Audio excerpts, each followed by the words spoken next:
ومكروا ومكر الله والله خير الماكرين।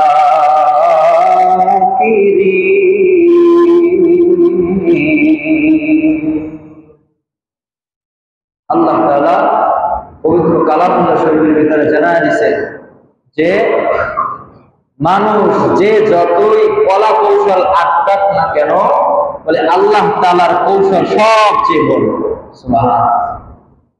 যত কৌশলই করুক না কেন, আল্লাহ তাআলার কৌশলের সামনে কারো কৌশল টিকবে জীবনে? জীবনও টিকবে না। সূরা ফিলের ভিতরে আল্লাহ তাআলা জানায় দিয়েছেন, আল্লাহ তাআলা পবিত্র কালামুল্লাহ শরীফের ভিতরে জানায় দেয়, আলম তারা কাইফা ফাআলা রাব্বুকা বিআসহাবিল ফিল। আল্লাহ তাআলা তার প্রিয় হাবিবকে জানায় দেয়, হাবিব আমার, আলম তারা কাইফা ফাআলা, আপনি কি দেখেন নাই আপনার রব, রব্বুকা বিআসহাবিল ফিল, আপনার রব হাতি বাহিনীর সাথে কি ব্যবহার করেছে, কেমন আচরণ করেছে। আল্লাহ তাআলা তার প্রিয় হাবিবকে বলতেছে, আসলে কি দেখছে? আল্লাহ রাসূল সাল্লাল্লাহু আলাইহি ওয়াসাল্লাম এই হাতি বাহিনীর 50 দিন আগে জন্মগ্রহণ করছে। কয়দিন? কেউ 49 দিনও বলছে, কেউ 50 হোক 49 হোক, ওই বছরই এই হাতি বাহিনীর ঘটনার 50 দিন আগে জন্মগ্রহণ করছে। তাই কি সে দেখছে? ওই সময় দেখার মতো অবস্থা ছিল নাকি? আল্লাহ তাআলা সব জানায় দিয়েছে, কুরআনেও লিপিবদ্ধ করে দিয়েছেন, তার হাবিবকেও জানায় দিয়েছেন, পুরা দুনিয়াবাসী পৃথিবীবাসীর জন্য নিদর্শন হিসাবে আল্লাহ তাআলা এটা রেখে দিয়েছেন। না দেখলেও দেখার থেকেও সত্য, দেখার থেকেও। আল্লাহ তাআলা পবিত্র কালামুল্লাহ শরীফের ভিতরে জানায় দেয়, ওয়ামান আসদাকু মিনাল্লাহি হাদীসা, আল্লাহ তাআলা জানায় দেয়, আমি আল্লাহর থেকে অধিক সত্যবাদী আর কে আছে? আল্লাহ তাআলা থেকে অধিক সত্যবাদী আর কেউ আছে? তো আল্লাহ তাআলা যেহেতু তার কালাম কুরআন মাজিদে জানায় দিতেছে, এরপর দেখা লাগে, বলে এটা দেখতে আবার ভুল হইতে পারে যে ওই জিনিসটা আমি দেখতেছি একরকমের, আমার কাছে আর রকমের লাগতে পারে। স্বাভাবিক চোখে দেখলে দেখি ওইটা এক কালার, চশমা দিয়ে দেখি আর এক কালার, মাঝে মধ্যে চোখের সমস্যা হলে আর এক রকমের লাগে, আমার দেখায় ভুল হইতে পারে। কিন্তু আল্লাহ তাআলা যেটা বলছে সেটার ভিতরে ভুলের সম্ভাবনাও নাই। সে আল্লাহ তাআলা জানায় দিয়েছে, কি জানায় দিয়েছে? হাবিব আমার, আপনি কি দেখেন নাই যে আমি হাতি বাহিনীর সাথে কি আচরণ করেছি? বলে কি আচরণ করেছে? লম্বা ঘটনা। পরের আয়াতই বলতেছে, আলাম ইয়াজআল কাইদাহুম ফি তাদলিল, তাদের কায়দাহুম, কায়দা, তাদের যে কুচক্র, বলে এগুলো সব আল্লাহ তাআলা ধুলায় মিশিয়ে দিয়েছে। আল্লাহ তাআলা ধুলায় মিশিয়ে দিয়েছে। আবিসিনিয়ার বাদশা ছিল বাদশা নাজ্জাশী, বর্তমানে আগের নাম ছিল এটা ওই রাষ্ট্রের হাবশা, বর্তমানে ওইটাকে বলা হয় ইউথোপিয়া, মনে হয় ইউথোপিয়া এরকমই। তো সেই রাষ্ট্রের রাষ্ট্রপ্রধান ছিল বাদশা নাজ্জাশী, আর সেই রাষ্ট্রের আওতায় ছিল ইয়েমেন। এই ইয়েমেনের গভর্নর হিসাবে নিযুক্ত করছে আব্রাহা বাদশাহ। আব্রাহা বাদশাকে নিযুক্ত করার পরে এক পর্যায়ে সে ওই রাষ্ট্র তার মতো করেই চালাইতেছে। এক পর্যায়ে আব্রাহার বাদশাহ নাজ্জাশী আব্রাহা বাদশাহ এক পর্যায়ে চিন্তা করলো যে আমার দেশ থেকেও এত হাজার হাজার মানুষ বাইতুল্লাহ গিয়া হজ করে, তাওয়াফ করে, তার থেকে আমি একটা ওর থেকেও সুন্দর করে একটা গির্জা বানাবো, যাতে আমার দেশের মানুষ হজ করতে আর কাবা শরীফে না যায়, নাউজুবিল্লাহ, এবং অন্যান্য দূর দূর দেশ থেকেও যাতে কাবা শরীফে হজ করতে যাইতে না হয়, আমার এখানে আসবে। এই উদ্দেশ্য নিয়ে সে অনেক টাকা খরচ করে একটা গির্জা বানাইছে। তাফসীরে ইবনে কাসিরের ভিতরে পাওয়া যায় এই গির্জাটা এত উঁচা বানাইছে যে ওই গির্জার দিকে যদি কেউ তাকায়, উপরের দিকে তাকায়, মাথায় টুপি দিয়া তাকাইলে মাথা টুপি খুলে পড়ে যায়। অর্থাৎ এটা তারা বুঝাইছে গির্জা অনেক উঁচা, বেশি উঁচা হইলে দেখতে মাথায় একটু এরকম করা লাগে না, আর মাথা থেকে টুপি পড়ে যায়, এজন্য ওটাকে টুপি খোলা গির্জা, ওইটার নাম অনেকে বলছে যে টুপি খোলা গির্জা। ওই গির্জা বানানোর পরে তার রাষ্ট্রে ইয়েমেনে ঘোষণা দিয়া দিছে যে সবাই যাতে এইখানে আসে হজ করতে, যাতে কেউ না যায় বাইতুল্লাহ, বাইতুল্লাহ যাতে কেউ হজ করতে না যায়, সবাই এই গির্জায় আসবে, এই গির্জায় হজ করবে, তাওয়াফ করবে। আর এই কথা শোনার পরে মক্কার কিছু যুবকেরা, তাদের কাছে এই কথাগুলা ভালো লাগে নাই, কাজগুলা ভালো লাগে নাই, তারা সহ্য করতে না পেরে তারা গিয়া ওই ইয়েমেনের আব্রাহা বাদশার বানানো গির্জায় তারা মলত্যাগ করে আসছে। আরেক বর্ণনায় পাওয়া যায় মক্কার যুবকেরা, কিছু যুবক মিলে ওই গির্জায় আগুন দিয়ে দিছে, আর বাতাসের কারণে আগুন এত জ্বলা জ্বলছে বলে পুরো গির্জা ভেঙে পড়ে গেছে। আর এইটা যখন দেখলো আব্রাহা বাদশাহ, তখন এই বিষয়টা তার কাছে ভালো লাগে নাই, বিষয়টা তার কাছে ভালো লাগে নাই। আর তারাও এটা ধারণা করে নিয়েছে যে মক্কার মানুষ ছাড়া গির্জায় মলত্যাগ করা অথবা গির্জায় আগুন দিয়ে দেওয়া এটা আর কারো দ্বারা সম্ভব নয়। বলে কেন? কারণ হিসেবে তারা বলছে যে আমি যেহেতু বলছি কাবা শরীফে হজ না করতে গিয়া, কাবা শরীফে তাওয়াফ না করে তোমরা গির্জায় আসবা হজ করতে, গির্জায় আসবা তাওয়াফ করতে, এইটা তারা মানহানি মনে করে বলে তারা এই কাজ করছে। তারা এই কাজ করার পরে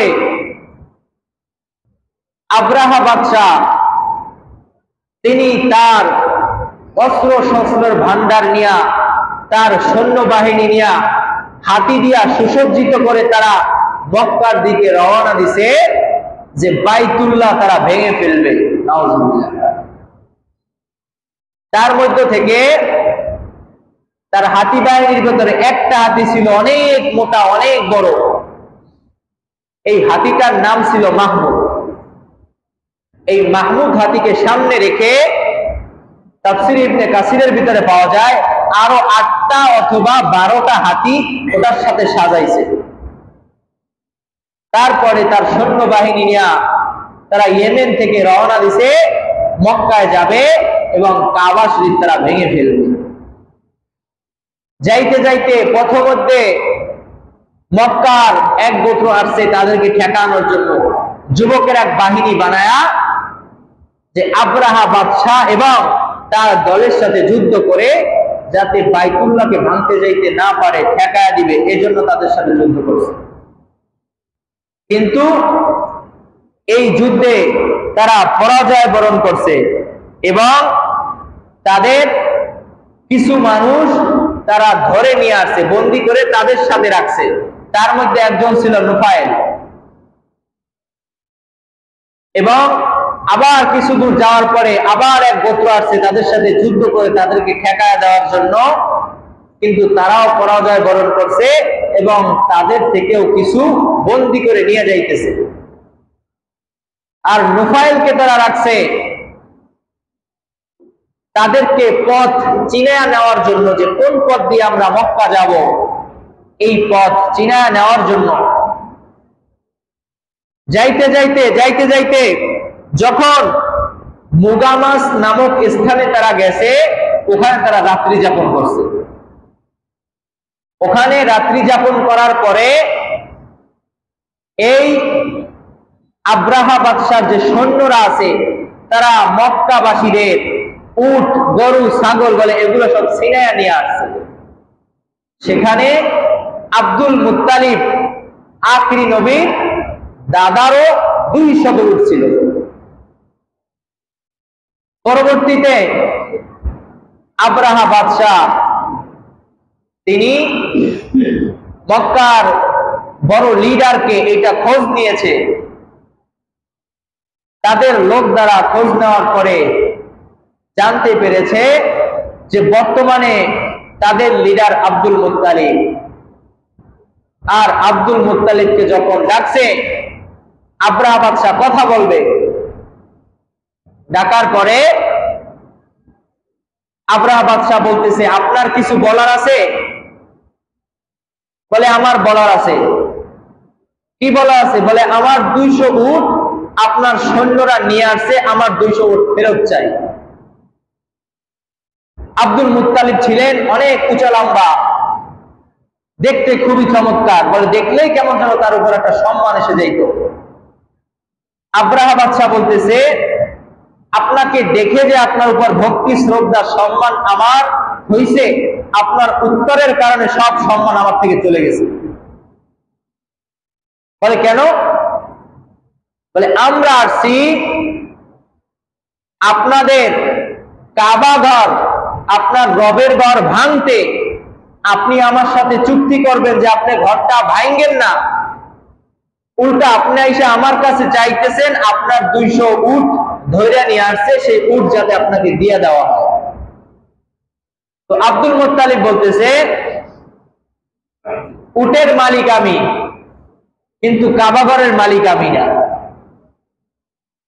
আমি যে কাবাঘর টিকায় রাখার জন্য যুদ্ধ করব, এই সামর্থ্য আমাদের মক্কাবাসীর বর্তমানে নাই। আর উটের মালিক আমি, এজন্য আমি আমার উট চাইছি, আমার উট আমাকে দিয়ে দাও। কাবাঘরের মালিক আল্লাহ, বলে আল্লাহর ঘর আল্লাহই হেফাজত করবে। এই কথা বলে আব্দুল মুত্তালিব চলে গেছেন, তার গোত্রের সব লোকদেরকে বলছে, তোমরা নিরাপদ স্থানে আশ্রয় নাও, এখানে তোমরা কেউ থাকবা না। আর মক্কার বড় বড় কিছু লিডাররা গিয়া বাইতুল্লাহ গিয়া, বলে বাইতুল্লাহ গিয়া আল্লাহ তাআলার কাছে কান্নাকাটি করে দোয়া করছে যে আল্লাহ, আপনার ঘর আপনি হেফাজত করবেন। যখন রাত পার হয়ে যখন দিন হয়ে যায়, তখন নুফাইল, ওই যে বললাম তাদের সাথে যুদ্ধ করতে আসছে, আর বন্দী করে রাখছে যে পথ দেখানোর জন্য নিয়ে যাবে। ওই নুফাইলকে ধরায় দিছে, সামনের বড় হাতির কান ধরে ধরে ধরে ধরে সামনের বড় হাতি নিয়ে যাওয়ার জন্য তাকে দায়িত্ব দিয়েছে। আর ওই নুফাইল পরের দিন যখন যাবে বাইতুল্লাহকে ধ্বংস করার জন্য, আব্দুল মুত্তালিবকে জানায় দিছে, বলে তোমাদের সাথে আমাদের কোনো দুশ্মনী নাই, তোমাদের সাথে আমাদের কোনো যুদ্ধও নাই, বলে আমরা আসছি কাবাঘর ভাঙার জন্য, আমাদের আর কোনো উদ্দেশ্য নাই। নুফাইলকে বলছে চলো, বলে নুফাইল ওই হাতির কান ধরা ধরা বলছে যে এখন কাবাঘর ভাঙার জন্য যাবে, তুমি এখনই বৈশা পড়বা, বলে এখান থেকে তুমি আর সামনে যাইবে না, বাইতুল্লাহর দিকে তুমি আর অগ্রসর হবা না। এই কথা কানে কানে বলে নুফাইল এক দৌড় দিয়া বলে পাহাড়ের এক গোপন স্থানে আশ্রয় নিয়েছে, পালায়া গেছে। আর তাদের সুসজ্জিত বাহিনীর মধ্যে সবচেয়ে বড় হাতি যেটা মাহমুদ নাম, যেটা এই হাতি বসে গেছে, বলে হাতি আর ওঠে না। হাতির উপর এত আঘাত করে, বলে হাতি ওঠে না। আর যখন মক্কার দিক থেকে অন্য দিকে ফিরায় সেই দিকে হাতি যায়, কিন্তু মক্কার দিকে হাতি আর এক কদমও বাড়ায় না। সুবহানাল্লাহ। আর এর মধ্যেই তারা যে কৌশল করে আসছে, সুসজ্জিত বাহিনী নিয়ে আসছে যে আল্লাহর ঘর বাইতুল্লাহ তারা ভাঙবে, বলে আলাম ইয়াজআল কাইদাহুম ফি তাদলিল, বলে আল্লাহ তাআলা তাদের সব কৌশল ধ্বংস করে দিয়েছে, বলে কিছুই করেন নাই, তাদের হাতে যায় সব কৌশল নষ্ট, সব কৌশল নষ্ট হয়ে গেছে, বলে সেখান থেকে তারা কোনো যাইতে পারে নাই। وَأَرْسَلَ عَلَيْهِمْ طَيْرًا أَبَابِيلَ, এবং আল্লাহ তাআলা তাদের জন্য ঝাঁকে ঝাঁকে পাখি পাঠা দিয়েছেন। এখানে কিতাবে পাওয়া যায়, আমরা আবাবিল এইটার পাখি নামে চিনি, কিন্তু আবাবিল মানে ঝাঁকে ঝাঁকে। আবাবিল মানে কি? ঝাঁকে ঝাঁকে। তো আল্লাহ তাআলা তাদের জন্য প্রথমে তাদের কৌশলকে ধ্বংস করছেন, পরে তাদের জন্য ঝাঁকে ঝাঁকে পাখি পাঠা দিয়েছেন। তারমিহিম বিহিজারাতিন মিন সিজ্জিল, এবং প্রত্যেকটা পাখির, ছোট ছোট পাখি, তাফসীর ইবনে কাসিরের ভিতরে লেখে প্রত্যেকটা পাখির মুখে পায়ে বলে ছোট ছোট মুসুর ডাল, কলই ডাল, এরকম ছোট ছোট কিছু পাথর ছিল, আর ওইগুলা তাদের সৈন্য দলের উপর মারছে, বলে একদম এমন অবস্থা হয়েছে সব মাটির সাথে মিশে গেছে। এদিক সেদিক ছোটাছুটি করতেছে, কিন্তু ছোটাছুটি করেও পার পাওয়ার কোন সুযোগ আছে? ওয়ামাকারু ওয়ামাকারাল্লাহ আল্লাহু খায়রুল মাকিরিন, বলে আল্লাহ যদি ধরেন, বলে যতই কল কৌশল বানাও, বলে আল্লাহ ধরা থেকে মুক্তি পাওয়ার কোনো সুযোগ নাই। এবং আব্রাহা বাদশার গায়ে যখন ওই পাথর নিক্ষেপ করছে, বলে আব্রাহা বাদশার গায়ে এক ধরনের রোগ হয়ে গেছে, শরীর সাদা হয়ে যায়, এক ধরনের রোগ আছে না, বলে ওইরকম রোগ হয়ে গেছে। সৈন্যবাহিনী ধৈরা তাকে যখন নিয়ে যাবে, বলে পথে যাইতে যাইতে একটু যায়, বলে শরীরে একটা অঙ্গ ছুটে পড়ে যায়, একবার হাত খুলে পড়ে যায়, একবার পা একটা খুলে পড়ে যায়। তাদের ইয়েমেনে যাইতে যাইতে, তাকে নিয়ে যাইতে যাইতে, বলে মনে হয় বাদশা আব্রাহা তো আর বাদশা নাই, একটা গোস্তের টুকরো হয়ে গেছে, এবং সেইভাবেই সে মৃত্যুবরণ করে। আল্লাহ তাআলার ঘর ভাঙার জন্য আসছে, বলে আল্লাহ তাআলা ছাড় দেয় কিন্তু ছেড়ে দেয় না। প্রথমে নিয়াত করছে, তাও আল্লাহ কিছু বলে নাই, অগ্রসর হয়েছে, তারপর কিছু বলে নাই যে ফিরাও তো যাইতে পারো, কিন্তু যখন দেখে যে না, তাদের মধ্যে অনুশোচনা নাই, বলে আল্লাহ তাআলা তাদের কৌশল ধ্বংস করে, বলে আল্লাহ তাআলা মাটির সাথে মিশিয়ে দিয়েছে, বলে নিশ্চিহ্ন করে দিয়েছে। এত কৌশল, বলে মক্কায় তো কোনো মানুষ ছিল না, তারা সুসজ্জিত করে গিয়েছে,